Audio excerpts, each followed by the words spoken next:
Okay, welcome everyone. I'm really excited today to have Dr. Jeremy Lamb here with us. He currently practices at Lam Clinic alongside his sister in Tustin, Orange County.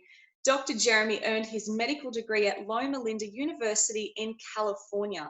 He is board certified in internal medicine. He serves as an assistant professor of medicine at Loma Linda University Health, where he teaches residents and medical students while also providing medical services to the underserved. He focuses on preventative medicine and utilizes both conventional, traditional medicine with functional and integrative approaches to treat the whole person. And I absolutely love this approach, Dr. Jeremy. So let's get straight into it today. Welcome to you. Great. Thank you for having me here. Excellent.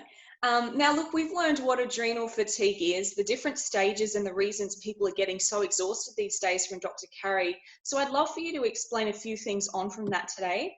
And those things will be around why we gain excess belly fat, what happens to our metabolism, plus go over some mistakes we should avoid if we're in the process of regaining our health and energy once again. So you can really pinpoint for us what to avoid if we are wanting to get better energy, but prevent those worst stages of adrenal fatigue. So the first question for you is, why is it that people can have stubborn belly fat and it's hard to budge no matter how much they exercise or how well they eat? And I noticed this myself in going through the fatigue. Why does the belly fat stick to this particular area in this case? Right. So, actually, stubborn belly fat can actually be caused by a multitude of reasons. The obvious reason, is just there's too much calorie intake to the amount of energy that a person is burning. Now, in those cases, the solution is pretty simple where you just kind of have to cut down your calories. But in most people, in most cases that I see, people come in complaining of, they're dieting, they're exercising, they're watching what goes in and what goes out. And then yet they still find that they're gaining weight. And that's when I start to think about the adrenals and how that's affected. Now, remember that the adrenal fatigue is still not a medical diagnosis because there's no testing that can really truly pinpoint that. But it's really the adrenal fatigue syndrome with a constellation of symptoms that really points to a clinical picture of what the client is trying to tell us. So when they tell us that, they're having this stubborn belly fat, I start to think about the adrenals because really to make cortisol, which is the anti-stress hormone that the adrenals make, the main ingredient you need is fat, right? And Right. so when your body encounters stress, your body needs to make much more cortisol to fight off the stress. And so, the synthesis pathway for cortisol starts with cholesterol, which is mainly in your adipose tissue. So when you encounter stress, the cortisol is made, which then go to the glucocorticoid receptors in the body to help respond to stress, right? So your cortisol needs to attach to these receptors to fight the stress. And the main site of these receptors for the cortisol is in your central abdomen region. Okay. So the central abdomen is where, you have a lot more cortisol receptors compared to the periphery in your arms and in your legs. And so cortisol goes to your central abdomen region and then it, stores away the fat. And it's doing this because when you encounter stress, you want to kind of hibernate you want your body to kind of get reserve energy. So it's storing away all that fat and it's bringing it all to the central region because that's where the cortisol is attracting the fat. Right. So And that there's also, yeah, go go ahead. ahead, Jeremy. And so the second reason why really there's two reasons. The first reason is what I said. And then the second reason is also because when cortisol is in high demand, uh, a significant amount of energy is going to make cortisol because your body needs the cortisol. Right. And so really your body, in order to make the process more efficient and adapt in a way, the fat and the cholesterol is going to move to the central region in your internal organs in the abdomen region, because that's where cholesterol and cortisol is also made. So in a way, Interesting. it's really shifting all the energy into that central region. So you're able to handle the stress better. Interesting. So Right. is this an answer that we are getting from you right now to answer that long question that people ask of, how do I get rid of the spare tire around the tummy? Is that kind of hitting on that? Exactly. Yes, that's exactly hitting on the point. And so a lot of times people ask me what they can do to lose this central region, right? Their belly fat, because it's so stubborn. Right. And my response is, and they always ask me, how long is it going to take when, Mm. when they ask me first? That's their first question. And my normal response is, it takes a while to get to that point. You know, we have to get down to the root cause of what is causing it and then fix that root cause, and everything else will fall into place. So, you Sure. know, dieting or intense exercise could actually make that root cause worse instead Right. of better. So it's really needs some investigation and further lifestyle changes, not just going around in that circle because, you know, people diet and it's not getting better. They work out and Yeah. it's actually getting worse. So it could be making Yes. their root cause worse. Exactly, exactly. Yeah, that's why I'm digging into this is so important as well. And the next point that we have on this as well is the thyroid. So this is you've mentioned this is really important in relation to our energy and adrenal health. And Carrie mentioned yesterday that it can be confused for sometimes people get put on different thyroid medications Yeah. mistakenly. But can you explain a little bit about that importance for us? Yeah, so you know, the thyroid is actually very important in relation to adrenal health. Now, a lot of people have hypothyroidism, some people have Hashimoto's, and it's kind of just this phenomenon where a lot of people are getting put on thyroid medication to kind of boost their metabolism, to boost their energy. We're seeing that a lot of the reference ranges of these thyroid labs are kind of shrinking, so then more people are falling outside the range of normal for their thyroid function. Now, when your body encounters stress, like I had said before, Mm. your body really wants to hunker down and only put on the organs that are really functional Right. to survival, right? And so the most effective way to conserve energy is to kind of also decrease thyroid function. So low thyroid gland function is normal when you encounter stress. But when stress is chronic, that's when things kind of get dysregulated. Okay.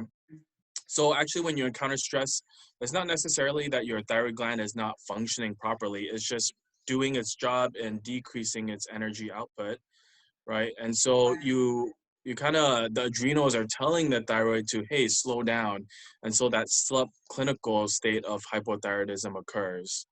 And so what actually happens, and some of the physiology, I'll just go into it a little bit, is we all know about the T4 and T3 hormones. Sure. And so when your thyroid encounters stress, you have decreased production of T4 and T3. And then also the thyroid is saying, hey, we need to increase our thyroid binding globulin because we need to grab onto more of these thyroid hormones to save for later. And so when your thyroid binding globulin increases, you have less free thyroid hormone circulating around your body as well. Does this then contribute towards that feeling of tiredness that people often feel? Yeah, it could possibly. And because your thyroid hormone is needed to increase your metabolism and increase Uh, your energy, really, So then does right? that have an effect on the metabolism and our ability to process fat and remain at a healthy weight? Yes, yes. So again, when your thyroid decreases, then your metabolism is going to slow down. And so everything is going to be basically slowed and is going to be focused on survival Right. rather than losing weight. You want to be putting on and saving that weight to kind of encounter the stress, Yeah, right? that makes a lot of sense actually. And I can see Yeah. how it's now starting to really relate into every other aspect here. And you mentioned as well before we got on here that the ovarian system is actually a massive part of this whole process and cycle. And it's really, really important for, again, once again, our energy, tiredness, and this adrenal health. So tell us about the ovarian system and that part of it, the equation here. Well, you know, there's something called the ovarian adrenal thyroid axis, okay, where, you know, these three systems are very closely related. And so I like the example where, you know, if you have a three-legged stool and one of the legs are not functioning well, you're not going to be balanced. And so the same thing applies to the ovarian, the adrenal, and the thyroid. And in males, it's the gonads really instead of the ovaries. You Mhm. know, if one of these three organs are not functioning properly, then you're not going to be optimized. Okay. So actually, I want to go back quickly to the thyroid because, you know, there's quite similar symptoms that a lot of people come in saying that, oh, I have hypothyroidism or do I have adrenal fatigue? And Right. because they're actually quite common in how the symptoms kind of cross relate. And a lot of people actually find themselves having to need to be on thyroid replacement. Mhm. And so, you know, because the similarities are so similar, the adrenal fatigue actually tends to get missed. And, people who actually find themselves getting diagnosed with hypothyroidism, especially after a traumatic or stressful event, because remember, we had talked about the stress, Right. such as, you know, if they're pregnant, if they had an accident, if they had emotional trauma or things like Yes. that, should be on alert that there could be an underlying issue going on, especially if thyroid replacement is not helping. And a Sure. lot of our clients, they find that, you know, they're on the thyroid replacement and then their energy only boosts for a little bit Mm. and then it goes back down. And then their dosing goes up and then they get a little boost and then it goes back down. And that's because, you know, the thyroid medication is doing the right job in optimizing the thyroid gland, but Yes. then you're pouring oil on a fire, right? Because you're not Sure. addressing the underlying weak adrenal system. That's really And so interesting often, point. yeah, Sorry right. but to cut you off. It's really fascinating because at the very start, your whole introduction here is that you treat the whole person, and this is exactly it, right? It's Right, looking at other factors here that are contributing to this, not just looking at that one aspect. And I right, know I've had clients before who have come in to see me when I was working in the gyms and doing fitness stuff, and they were on medication like that, but they were still really tired, and the weight wasn't budging, and all these other right, things are still not ticking off the box to look at right, their right, to get to their overall goals. So this makes a lot of sense. right. And so actually, I found a lot of times that when we do work on the adrenal fatigue and kind of work on that, sometimes people are able to come down on their thyroid replacement dosing, or even sometimes come off of it with their Yeah, guidance of their doctor here. And so, you know, nice. is the key is resolution of the adrenal function and getting to that cause. And sometimes the thyroid itself kind of just normalizes. Yeah, yeah, that makes absolute sense. Can you tell us Right? then the mistakes that we've kind of gone onto this now, the mistakes that people make when they're trying to heal from either this say first part of lack of energy or burnout, and then again to adrenal fatigue. So if someone's watching this right now and they're like, you know what, I've been really tired. I've been tired for a long time. I get up, I sleep well, but I still get up tired. Or I don't sleep well and I still get up tired. Either way, there's this thing just kind of starting to overcome them with their energy and they can't function as well. I actually had recently a message from a friend, and she said she's feeling like she's a quarter of the person she normally Mm, is at the moment. There's this hmm horrible, hmm overwhelming feeling of tiredness. So tell us what the mistakes people do at that point, and then the mistakes they make if they definitely have adrenal fatigue. Right. So I think there's, like you said, I don't know if your friend has had a thorough workup because that's always needed, you know, routine blood labs to just make sure that the big things are not missed, you know. And then after that, I don't know if she's had her hormones tested. A lot of people, especially women in menopausal range, you know, they need to get their hormones tested to see if there's hormone deficiency. And Mm, then at that point is also whether, even if they were diagnosed with hormone deficiency, whether there's an underlying adrenal issue or not. right. So really needing to get on that aspect. A lot of times through conventional medicine standpoint too, they go through the proper workup and they're only placed on really band-aids. You know, if Right. you are feeling low mood or depressed, you'll get put on an Mm, antidepressant to help with the symptoms. mhm. Maybe if you're having palpitations, you go see a cardiologist and you're put on like a beta blocker or something that just Right. slow your heart rate. So really the thing I always get down to again is trying to get down to the root cause, because Mhm. everything, and a lot of people make this mistake where they just patch their symptoms and Sure. kind of put band-aids on. And that's only going to work for so long because you still have the underlying cause that's not being addressed. Exactly. And then, for instance, I mean, I know people as well, and even myself back when I was feeling these things a few years ago, the thing to do is if you're tired is you go and then maybe get some energy drinks or Right, right, increase your coffee, your right. caffeine intake and some coffees, and then start to go, oh, okay, I'm really getting that 3 p.m., that decrease in my energy in the afternoon. I'm going to go for the lollies or the chocolate or some sugar and caffeine. And that's where things, I would imagine, start to compile Right, really right. badly on the body if you're already Yeah. at that kind of point of stress, and that's where it can become a worse condition. Is that right? Yeah, that's exactly right. And we've all kind of been through that, right? Right. And I think it also gets into that mindset of where telling ourselves, okay, this is normal. Everyone needs coffee. In Yes. our society nowadays, coffee is, a good thing, sort of, quote unquote. But that's not necessarily true. And we need to retrain our minds that, hey, why am I feeling fatigued? This is not Mm, normal. It's mm, not normal for my age. A lot of people just blame it on aging, but there's plenty of 60, 70-year-olds who are at the peak of their health and feeling even better when they were in their younger age, sure, sure. right? And then some other, common mistakes that I see that adrenal fatigue sufferers make is, oftentimes we don't change our diet. So, Mm, we're human beings and we want the quick fix. And the quick yes. fix in a lot of people's mind is just, hey, I'm just going to take some supplements and kind of see if that helps.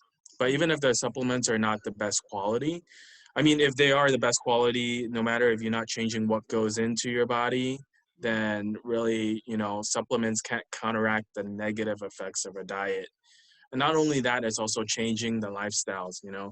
because if you're a go, go, go type A person, and no matter how much we work on that, if you're not changing your lifestyle, we only can really support your adrenals so Yeah. much. Can I tell you a quick story here, Jeremy? Yeah, Just reminded me. I had a client years ago, and she had, guess how many cups of coffee a day? four. 14.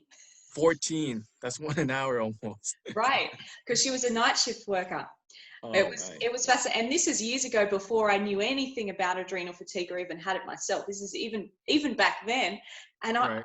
but in my head I was thinking, surely this isn't good on any level, right? And then interestingly, her weight, she was quite fit, but her weight wouldn't ever shift. And I said to her, Mm, you've got to pull back on the coffees, like you know, yeah. 14. Can we try 10 today instead of 14? Like that'd be an improvement, Right, right? right, right. Oh my gosh. So that was clearly affecting everything you've mentioned with the thyroid, the ovarian system, and this energy to the cortisol belly fat, right? Right, Because right. her body was overloaded and overstimulated. Yeah, exactly. How much coffee did you get her down to? I think Were you three able or to? four. I think Wow. 3 or 4 after a few months. And then I tried to substitute in green tea or something. I'm like, well, at least that Yeah. has a little less caffeine. Yeah. Or like tea, can we pretend it's coffee, right? Right, right, Anyway, right. that was interesting. But yeah, back Right. then you kind of go, gosh, if you're not sleeping, and you're right with the lifestyle, it is so integral. And I think something that a lot of us struggle with, changing lifestyle and habits, because we're all in our habits, right? So Right. how do people, what's the first thing they need to do to kind of overhaul their lifestyle? Like, you don't have to go through the full plan right now, but let's say a couple of things that you could do just to start changing things a bit. Like, what, go to bed earlier, or what do you think? So I think there's a couple components that are key to adrenal fatigue recovery. One of them is, again, like I said, the diet. And so diets are there's a lot of diets out there. But I think the main principles regarding all the diet is that you need to have a balance of proper nutrients. And especially in adrenal fatigue, you need a balance of both protein, fats, carbohydrates, and the vegetables that you also intake. And ultimately, is also decreasing the amount of inflammatory foods that go Right. into your body. So the key is, sugar, alcohol, caffeine, and then other inflammatory foods that could be making your system more stressed. So it's Yeah, controlling that stress that's coming in. that's a The great other, tip. yeah. And as The well, oh, go ahead. Sorry, this is so good. I've got so many questions for you. In terms of the supplements, I'd like to touch on that. You went to that a few seconds ago. Give us like 2 supplements that might be good for better energy, Yeah. in your opinion. So I want to preface this by saying, because a common mistake that I see people in dealing with adrenal fatigue and self-navigating themselves is that there is improper use of nutritional supplements. And oftentimes people just take a shotgun approach and take a cocktail of supplements. We've all seen those people where they have 20, 30 bottles of supplements, and then they don't even know what they're taking it for, why they're taking it for. Oftentimes this kind of backfires and people feel worse. And then sometimes even if you do feel better, you don't know what is helping, right? Because you're taking all these. So really, supplements need to be kind of approached individualized, have an individual program, because not all supplements are needed for each person. And kind Okay. of that's what we actually do, is kind of Right. have a personalized approach. We talk to you because the dosing changes. Some people need half dosing, some people need twice the normal. And then also the delivery systems are kind of unique as well, and when to take each supplement, because there's supplements that can stimulate your body, some that calm your body, some that help us sleep. And so it's really individualized approach that you need for supplementation, Yeah, that's a good point. Um, right? yeah, And yeah, then, and like you that's, said, supplements to help with the adrenals. yeah, I also see a lot of people who take herbs, adaptogens, and yes, glandulas, and these can work for some people who are not sensitive and work in the beginning. But if your fatigue is pretty bad, and these supplements and herbs and could actually backfire and make the adrenal fatigue worse, and we see that a lot, especially really, because we deal with the deep end cases where sure, they're in the severe stages of adrenals, and it can actually crash the patient if you're not too careful. And like I said, interesting. these herbs and the adaptogens and glandulas, that's also in itself just a band-aid, even though it's still good supplements. When you're not really giving the proper nutrition, not doing the proper supplementation, and changing the lifestyles Yeah. on how to address the adrenals. Now, the So, one yeah. supplement that we actually, I know I'm talking a lot, sorry. No, go ahead. I love hearing uh, this. I hope everyone else yeah, does too. we developed our own line of supplements because we've been dealing with adrenal fatigue for over 10 years, and we've kind of come to really know what the body needs. And the one supplement that we often use is vitamin C.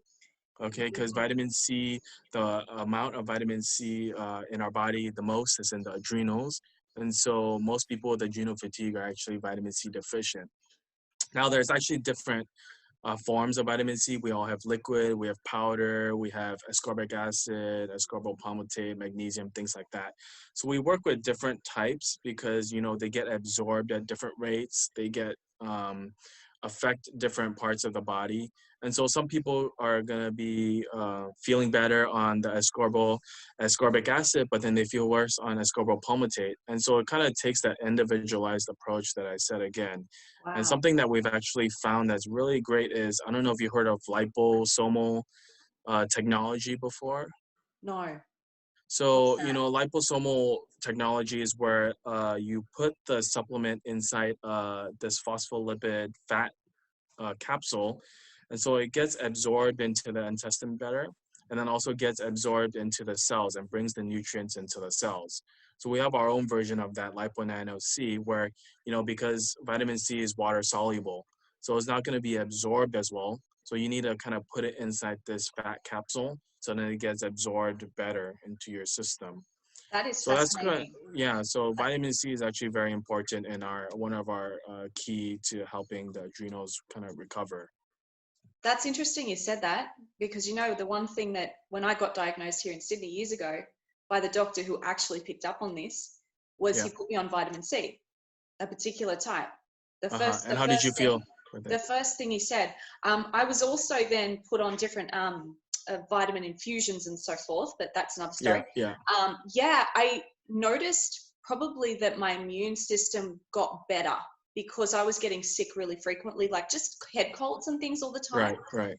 Yeah. And that was really odd because I was a so-called, fit personal trainer. So the vitamin C was integral, I think, in Right. helping rebuild my immune system And I'm sure it does many, many other things as well, of course, but Yes, yes, that yeah. was probably part of it. Yeah, just interesting Right, you said that right. as the first thing that you would recommend.